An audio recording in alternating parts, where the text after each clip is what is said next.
Mr. Eggplant presents...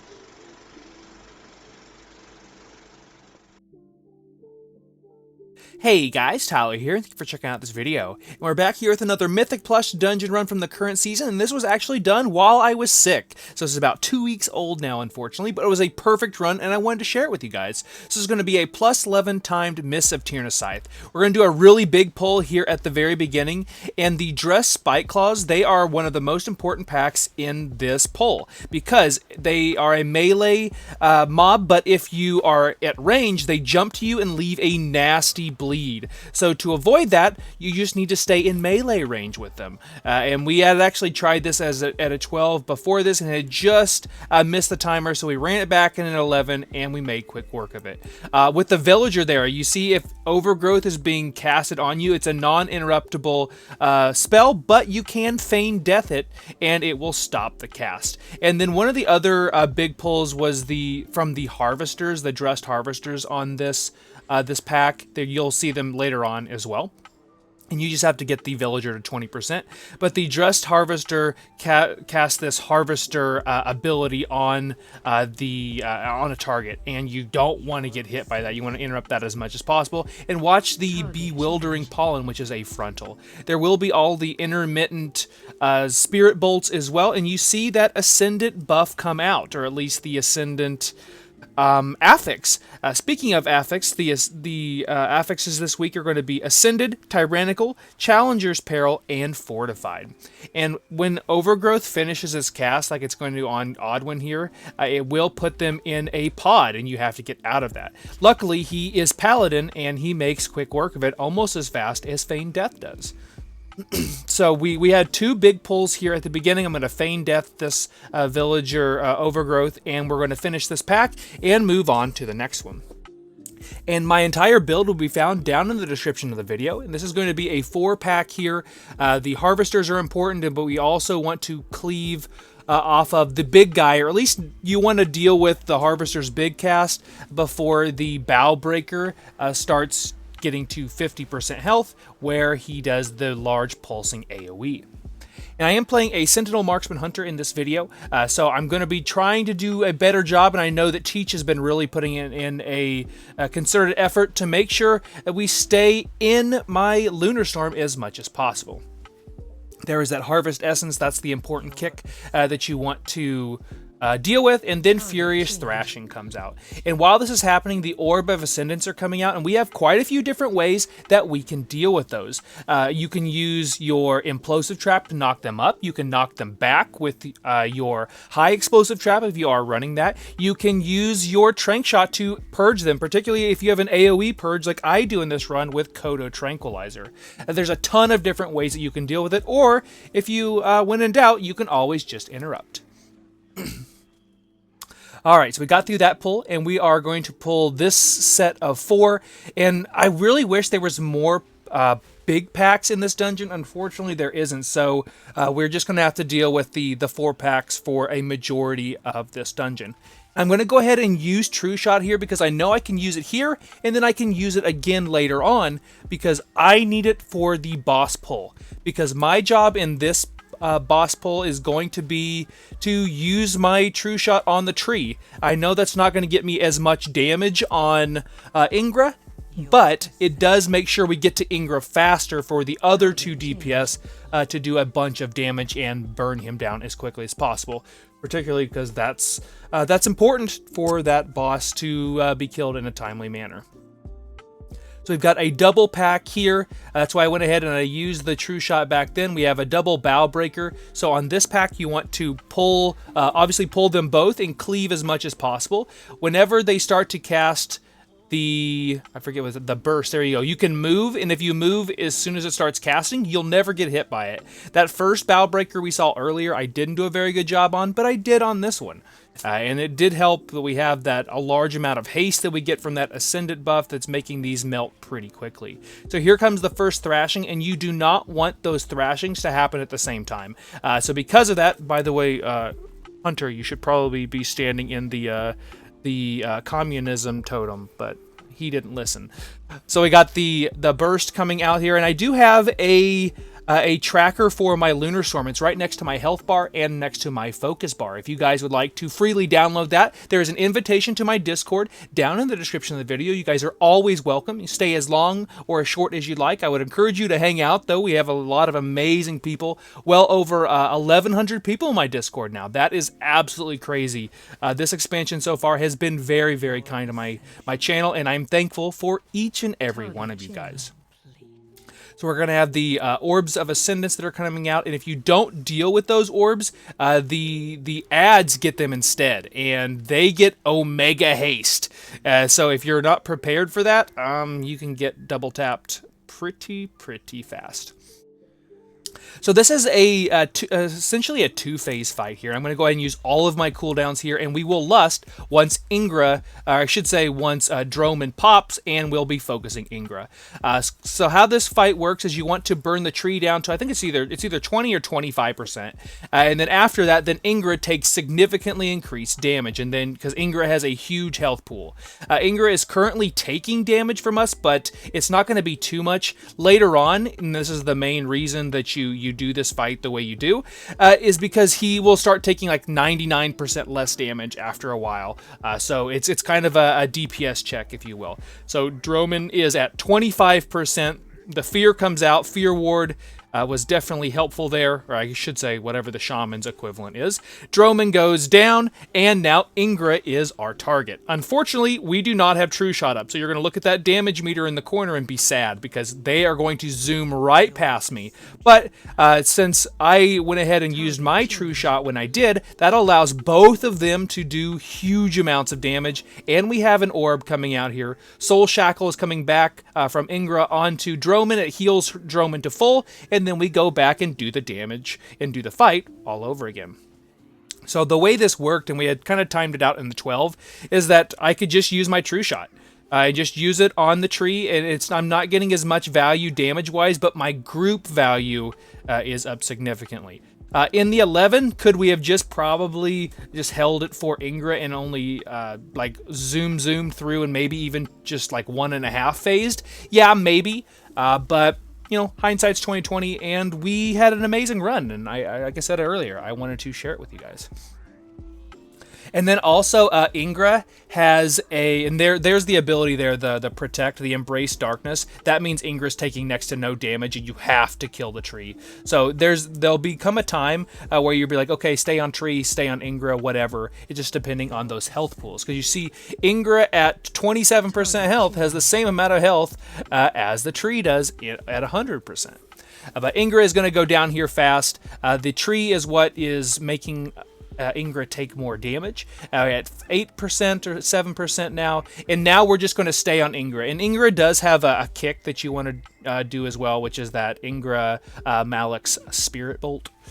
You want to try to have that interrupted as much as possible. Most of the time, the tank / the shamans can deal with that, but you will see me throw my interrupt out there intermittently. So alright, not too bad damage, even though we were not able to burst on any of the burn phases with our main ability. We still had some pretty respectable damage on that fight. And I have messed around with running, just for this dungeon, running with my Mad Queen's Mandate, just to see if I can get crits on that. They do like 40%, or excuse me, 40 million damage a hit, and it's very, very strong. And if multiple people are doing that, that could be a spot where you could cheese a full rotation out of it, assuming of course that you do crit with them, because it is kind of crit reliant, but we do have a bunch of steroids, I should say crit steroids, to make that happen a little bit easier. So this here is a 2-pack, so I'm not going to commit my True Shot to that. I'm trying to do a better job of holding True Shot just a little bit, or holding Explosive Shot / Volley for priority pulls. Particularly if you run with Killzone, you want those to match up quite nicely. So I want to go ahead and use my Explosive Shot, True Shot, Volley, then Rapid Fire, Aim Shot, and I'm on the Tender because I have the Tender interrupt. Other important interrupts here, there are actually 2 Tenders in here. They have an AoE heal. It's the Nourish of the Forest there, so you interrupt that. If it does go out, you can purge it off, and then that's one of the reasons why Kodo Tranquilizer is so strong here, and then also on the Stag Beetles after the second boss. So last enemies down here are the defenders, and something of note as well for Mist, a ton of these have just completely different health pools, which will leave 2 up for an extended period of time. 2 target, if you guys are unfamiliar for a marksman hunter, is a death sentence. I would say it's even worse than a single target encounter, to be honest with you. So I don't like 2 target cleave, and Teach does a great job of trying to pull dungeons where we at least have 3 targets, because it's not just hurting my damage, it's hurting our group's damage, because Blizzard still requires us to hit 3 targets with our multi-shot, or have our volley up to get trick shots. So looking at the timer of True Shot and how much health this guy has, which is a lot, it's the same, almost the same amount as Droman did, the last boss. I'm just going to send my True Shot here. Would I obviously like to have it up for the big pack that's on the way, coming to us next? Yes, but if you look at that cooldown of True Shot, we're almost at a minute left already, and the mini boss, I guess, if you will, has 35% health less. So it was definitely smart of us to use it there, and it'll be up pretty quickly for this next pull. And I'm not sure exactly which one of the little sections of the maze has which enemies in it. I believe this is going to be an AoE one next, but they usually are running the add-on, or I think it's a weak actually, or they are going ahead and checking which one is correct as we are moving through the enemies. So here, the Shaper, and there's a Shaper and a Tendy. So the Shaper has a bramble coat that you want to interrupt, and then the Tender is the heal, and for the Tender, that's usually what Teach will deal with. So that's why I'm just on the Shaper. So what I really should do, because these guys are going to go down, like obviously the Shaper interrupt is important, but I probably should be cleaving for my own damage and for my group's damage. I should be cleaving off the Guardian or the Defender, because for one, they're absolutely annihilating Teach. He's got all his defensives up, but he's still taking a ton of damage from these guys. There's actually one particular pull that was just like straight up one-shotting him with cooldowns, which is just, again, absolutely crazy. But that way we're not in these 2 target cleave situations for a long time. Luckily for us, there was still 3 there, and as you can see, damage-wise, we kept up with Oddwin, which, by the way, Oddwin did do quite well in this run, so shout out to him, doing some amazing job with his updated Mog. We had accidentally walked into the wrong one there. Whoops. So we're going to have to go ahead and backtrack and go back through the maze. And then just talking real quick about my build. So in this run, I do have Hydra's Bite and Kodo Tranquilizer. That's not something that's in my base build. But then I have a 628 item level. My weapon is 639 Hull Breaker from Dawnbreaker. And my 2 trinkets are a 639 Empowering Crystal of Anub'ikkaj and a still 593 Skardan's Grace. 2 weeks after I did this, I still don't have a Skardan's Grace. It's insane. There's some scary guys in this pack. One of those being the Stalker, and the other being the Bug. I forget what actually the Bug's name is. Yeah. Anyway, it's dead, so it doesn't matter. It's the Moth. I'll call out the name because I think we get it again at some point in this run. But they put a dot. It's a magic dispel dot that puts that circle as you saw it around me, and it does a crazy amount of damage. The Stalker does a huge bleed, and it ticks hard, and they can hit you both. And then because one has an injection, one has the bleed, you're going to have a bad time if you let those go through and stay on the enemy or the target for any length of time. All right, so we're going back through here, and another big pull. Stinger, there we go. Mistvel Stinger. So I'm going to stay on the Stinger first, and there you go. Like, Teach went in with cooldowns, and they just clapped him. That Anima injection comes out. That needs to be dispelled by your healer or whoever is dispelling in the group. I tried to disengage back, thinking it was a slow that allowed me to get stuck in this route, because normally you can just use your post-haste disengage to get out of that. So I got hit with it again. I'm trying to get out of the way. I apparently tried to take out Psy in the process. I didn't know that until I actually am rewatching this. I'm looking at my cooldowns because, and I'm asking the group, hey, is the boss next? Because this is one of those bosses you really need to have your True Shot up. because this boss can go long. It's not necessarily a scary boss, but it can go long just because of how the fight works. And here comes Ascendant again. We'll deal with the orbs. So there you saw me use my implosive trap to deal with that. And then we are headed to Mistcaller. And Mistcaller is the second boss here in Mists of Tirna. Scithe. I have all of my cooldowns up, and let's go ahead and get started. So explosive shot, then volley, true shot, rapid fire, aim shot, rapid fire, and then it's going to go aim shot, and then I'll use like an arcane shot or kill shot, whatever, until my aim shot is back up. I dodge the frontal, the orbs. You do want to dodge those. They can do damage to everything else in here as well.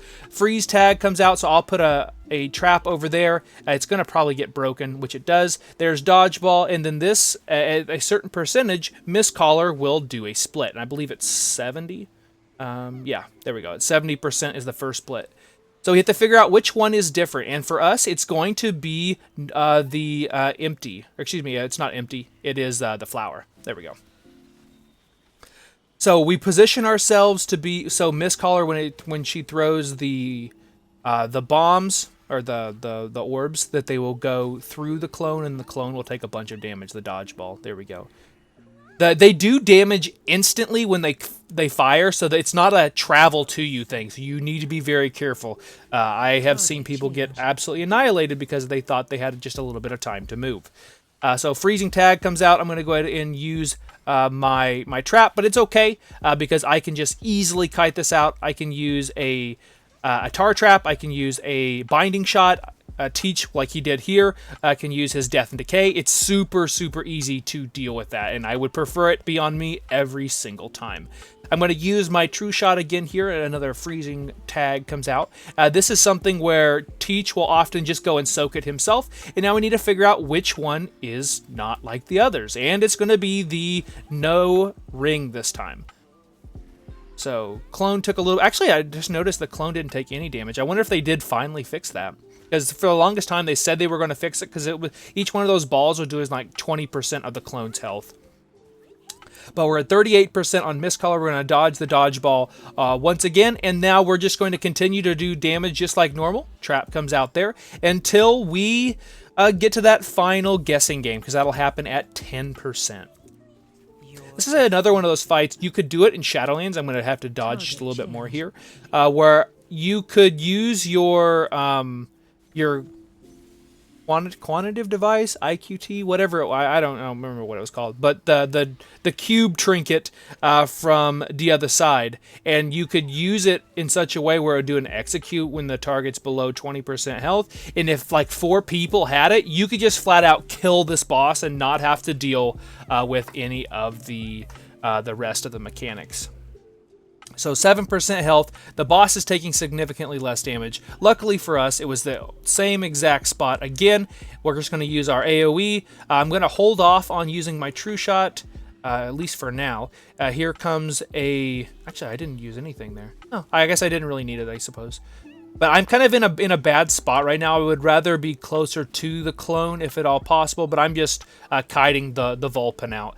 But the boss is going to go down, and we are moving to the last leg of this dungeon.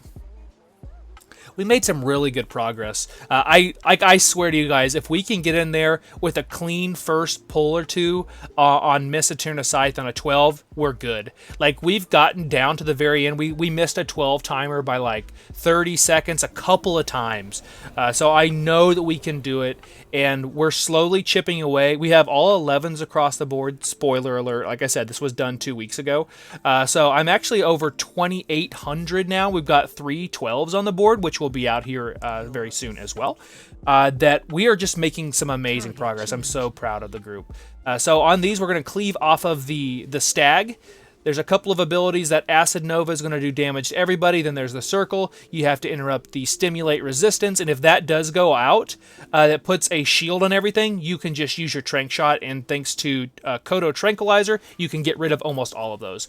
You want to remove the volatile acids out. You just don't want people to be in that circle. And then there'll be a bigger green circle that you need to get out of, because if you don't, you're going to have a bad time.